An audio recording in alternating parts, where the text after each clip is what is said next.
Untuk korang semua ni yang belum pernah guna Easy Pembasmi Lipas lagi, korang tengoklah.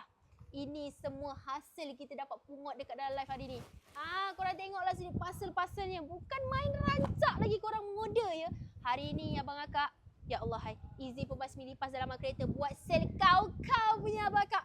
Hari ni dekat belakang saya hampir ada 2,000 parcel hari ni abang akak. Ya Allah, alhamdulillah, terima kasih korang.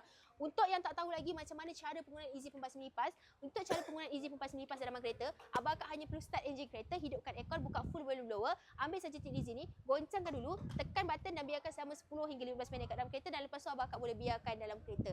Dan lepas tu abang akak Easy Pembasmi Lipas dalam kereta bukan boleh basmi masalah lipas saja, dia boleh basmi juga masalah serangga-serangga lain, masalah kereta berbau. Abang akak dah nak raya ni, tekan dekat beg kuning. Dah nak raya, tekan dekat beg kuning. Harga pun harga set-set duit raya je. Bang, tengok dekat beg kuning. Harga asal satu tin 60, dua tin macam 60, tiga tin pun macam 60. Kau tengok sini dekat beg kuning. Jangan ambil satu tau. Ambil dua, ambil tiga, lebih jimat, lebih balu. Tekan dekat beg kuning sekarang.